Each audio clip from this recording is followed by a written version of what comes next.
जज हिंद के साथ उनका अभिवादन करता हूँ कि वो लगातार जब भी पार्लियामेंट का सेशन चलता है वो इस तरह के प्रोग्राम को आयोजित करते हैं और लोगों को हमेशा अलर्ट करने और उनको अपने अधिकारों के प्रति जागरूक करने का काम जो कर रहे हैं वो बहुत ही जरूरी है।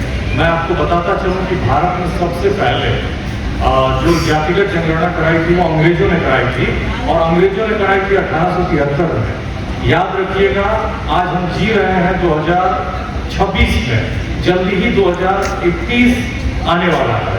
हम जिस आंकड़े पर जिंदा है अभी हमारा देश जो चल रहा है वो आंकड़ा है 1931 का 1931 का 100 साल होने वाला है और हमने ये सिद्ध कर दिया है कि अंग्रेजों के जाने के बाद हम कितने एक तरह से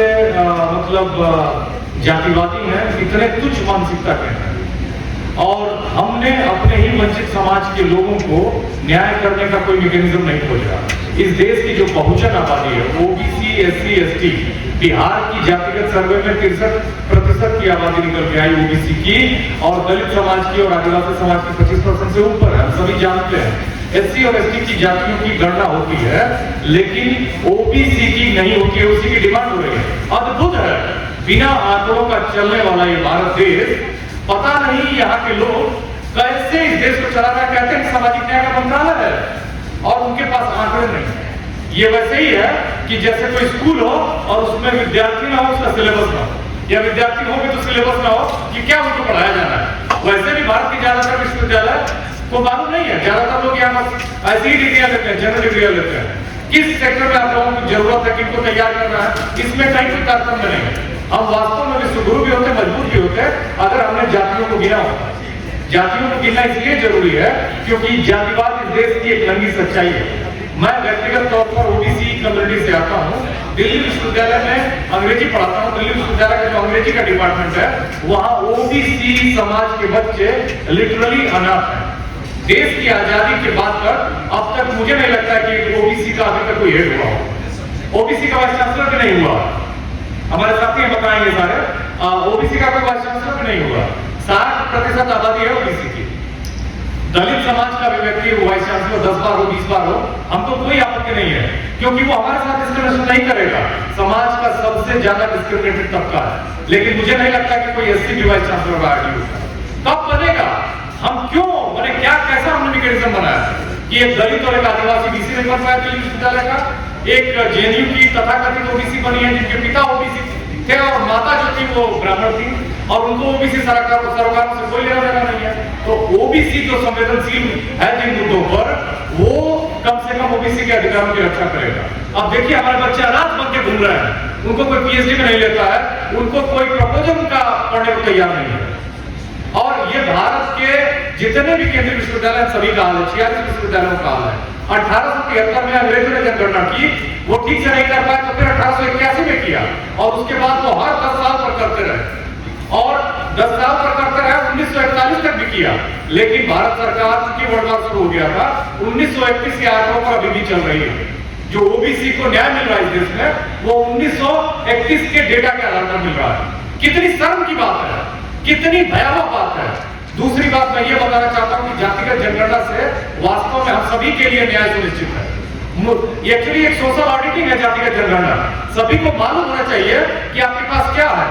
बहुत सारे लोग तो झूठे दम्भ में ओबीसी के लोग ये बताते हैं कि नहीं मैं फलानी जाति का हूं, जबकि वो ये भी जानते हैं कि तथाकथित जो सवर्ण जातियों के लोग हैं उनको अपने से नीचे मानते हैं और जो उनके नीचे है वर्ण व्यवस्था में वो उनको दबा के खुश होते हैं, जबकि उनको ये मानना चाहिए उनको समता की लड़ाई सबसे पहले लड़ने की शुरुआत करनी चाहिए। तो मैं ओबीसी समाज के लोगों को भी मैसेज देना चाहता हूं कि आप इस भ्रम से बाहर निकलिए।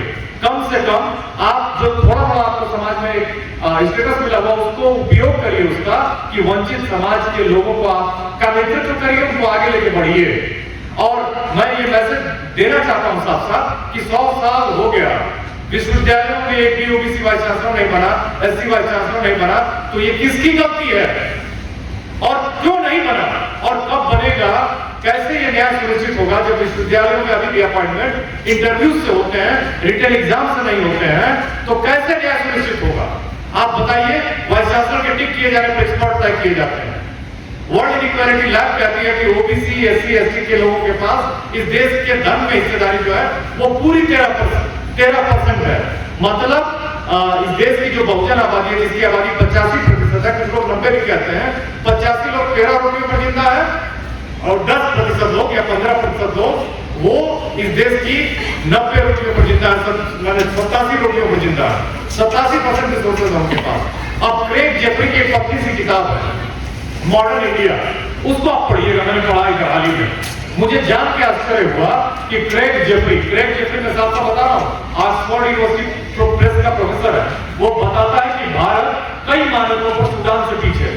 सूडान अफ्रीका का एक ऐसा देश है जो सोमालिया सूडान एक ही जैसे देश है, जहां कोई लॉ ऑर्डर नहीं है, खार्तूम उसकी कैपिटल है और बंदूक लेके लोग चलते हैं, कहीं कोई कानून नहीं है वहां पे, माल न्यूट्रिशन में मुझसे भी पीछे है, कई सारी चीजों में मुझसे पीछे है, बच्चों के कुपोषण में पीछे है। तो हमारे लोगों को जागना होगा और अपने अधिकारों के लिए जातिगत जनगणना की बात करनी होगी और उन सारे मुद्दों पर बात करनी होगी कि कैसे इस देश में न्याय सुनिश्चित होगा। 10% लोगों के पास 50% से ज्यादा धन इस देश में, इतनी इनइक्वालिटी के साथ ये देश जी रहा है। और जो 50% लोग हैं, जो 50% नीचे के लोग हैं, वो 10% रिसोर्सेज में जी रहे हैं। अद्भुत देश है ये। और बातें होंगी कि हम विश्वगुरु बन जाएंगे। कोविड के बाद भारत की इकोनॉमी का हाल देखिए, मैं नहीं कह रहा हूं, दुनिया की प्रतिष्ठित एजेंसियों ने पहले तो भारत के इकोनॉमिक डेटा को डंप कर दिया है। इंटरनेशनल मॉनेटरी फंड ने कहा कि ये जो जीडीपी का आंकड़ा है, जो इकोनॉमिक डेवलपमेंट का आंकड़ा है, सब कुछ आपका फर्जी है, जो आप क्लेम कर रहे हो वो नहीं है। भारत सरकार ने इधर की ग्रोथ रेट 7% से भी ज्यादा बताई थी, अभी एक बड़ी एजेंसी ने उसको कहा कि ये 5.9 है। तो अपने आप के शब्द की बात है कि डेटा छुपाए जा रहे हैं और बिना जातिगत जनगणना के, जिस पर एक कार्यक्रम आयोजित था, क्या न्याय सुनिश्चित है? क्या बिरसा मुंडा के सपनों का भारत बन पाएगा? क्या ये भारत सावित्रीबाई फुले के सपनों का भारत होगा? क्या ये फातिमा शेख के सपनों का भारत होगा? क्या ये बाबा साहब के न्यायपूर्ण मानवतावादी भारत के बनाए जाने के सपने का भारत होगा? ये वो सवाल है जिनके हम सवालों को कलेक्टिवली ढूंढने की जरूरत है। और एक और बात, अंतिम बात के साथ मैं अपनी बात खत्म करूंगा।